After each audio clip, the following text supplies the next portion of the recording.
জেলায় জেলায় সংকট সমস্যা তা থেকে উত্তরণের চ্যালেঞ্জ আর সম্ভাবনার কথা তুলে ধরতে চলছে ডিবিসি এক্সপ্রেস। বিশেষ এই আয়োজনে মতামত থাকছে তৃণমূল থেকে শুরু করে নীতি নির্ধারকদের। ডিবিসি এক্সপ্রেস আজ সারাদিন আছে মুন্সিগঞ্জ জেলায়। ডিবিসি নিউজের বিশেষ আয়োজন ডিবিসি এক্সপ্রেস। আজ সারাদিন ছিলাম এই টঙ্গিবাড়ি উপজেলায়। সেখানে সাধারণ মানুষের যে সমস্যার সমাধান এবং এই উত্তরণে কি কি পদক্ষেপ নিচ্ছেন সংশ্লিষ্ট বা নীতি নির্ধারকরা, সেই বিষয়ে জানাতে আমাদের সঙ্গে যুক্ত আছেন এই উপজেলার নির্বাহী কর্মকর্তা। তার সঙ্গে কথা বলবো, জানানোর চেষ্টা করব তিনি যে সমস্যাগুলো আজকে সারাদিন তুলে ধরেছি সেই সমাধানে তিনি কি কতটুকু করতে পেরেছেন, কি কি পদক্ষেপ নিচ্ছেন। স্বাগত আপনাকে ডিবিসি এক্সপ্রেসের। শুরুতেই একটু আপনার এই এলাকাটাতে বা উপজেলায় আমি ঘুরে দেখেছি। প্রথমে একটু বেতকার যে চৌরাস্তা, সেখানে ট্রাফিকের একটা দীর্ঘ যানজটের একটা সৃষ্টি হয়, সেটা সাধারণ মানুষের ভোগান্তি। সেখানে ট্রাফিক ব্যবস্থাপনার একটা জোর দাবি তুলেছেন। সেই বিষয়টা কি নজরে এসেছে কিনা বা ট্রাফিক বিভাগের সঙ্গে কথা হয়েছে কিনা বা সেটা নিয়ে কোনো ধরনের আলোচনা হয়েছে? আচ্ছা, বেতকার যে ট্রাফিক জ্যাম, এটা নিয়ে আমরা দীর্ঘদিন সাফার করছি। এটা নিয়ে অনেকবার বসা হয়েছিল। সবচেয়ে আনন্দের খবর হচ্ছে যে এই রাস্তাটা 4 লেনের উন্নীত হয়ে যাচ্ছে। কিছুদিনের মধ্যে কাজ শুরু হয়ে যাবে। 4 লেনে হয়ে যাওয়ার পরে এখানে যানজট থাকবে না।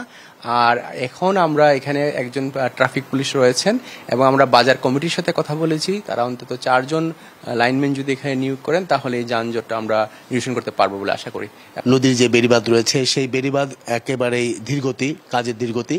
সেটার কারণে যারা বসবাস করেন পাশে কৃষকরা, তাদের বসত বাড়ি সেগুলো নদীর পানিতে ভেসে যায় বন্যা হলেই। এই যে ধীরগতি, সেটা আসলে আগে এগিয়ে নিয়ে যাওয়ার জন্য কোনো ধরনের চ্যালেঞ্জ আছে কিনা বা পদক্ষেপ নিচ্ছে? যেহেতু আমাদের টঙ্গিবাড়ি উপজেলার 3টি ইউনিয়ন পদ্মা নদীর তীরবর্তী, এখানে বেড়িবাঁধের কাজ অনেক আগে থেকে শুরু হয়েছে, এখনো চলমান রয়েছে। আমাদের একটা কাজের সমস্যা হয়েছিল যে কন্ট্রাক্টরের কাছে আমরা কাজটা দিয়েছিলাম পানি উন্নয়ন বোর্ড কর্তৃক। এই কাজের যে ছিলেন উনি হঠাৎ করে নাই হয়ে গিয়েছেন। তো উনি নিখোঁজ হওয়ার পরে এই কাজটা বাস্তবায়ন করতে একটু সময় লেগে যাচ্ছে। আবার নতুন কন্ট্রাক্টর কাজটা শুরু করেছেন। আমরা আশা করি যে বেড়িবাঁধের যে বাকি অংশের কাজ আছে অচিরেই এটা আমার ধারণা এটা শেষ হয়ে যাবে এবং এই বিষয়ে কোনো অভিযোগ থাকবে না। মাদক নির্মূলে আপনার কোনো নির্দেশনা আছে কিনা প্রশাসনের কাছে?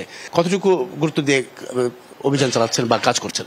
মাদকের বিষয়ে আমরা প্রতিনিয়ত কাজ করছি। গতকালকেও মাদকের একটা অপারেশন হয়েছে টঙ্গিবাড়ি থানা কর্তৃক এবং আমি এবং আমাদের এসিল্যান্ড, আমাদেরকে নির্বাহী ম্যাজিস্ট্রেট উপজেলা, আমরা দুইজনই প্রায় সময় মাদকের বিরুদ্ধে অভিযানে আমরা যাই। মাদক যাতে সম্প্রসারিত না হয়, সামাজিক যারা নেতৃত্বস্থানীয় ব্যক্তি আছেন, মসজিদ ইমাম সাহেব আছেন, আমরা অনেকের সাথে কথা বলেছি। আমরা আশা করি যে এটা খুব অল্প দিনের ভিতরেই এই সমস্যা থাকবে না এই উপজেলাতে। অসংখ্য ধন্যবাদ, আমাদের সঙ্গে এতক্ষণ আপনি যুক্ত ছিলেন। পরবর্তীতে আগামীকাল থাকছে এই মুন্সিগঞ্জ জেলার শ্রীনগর উপজেলা।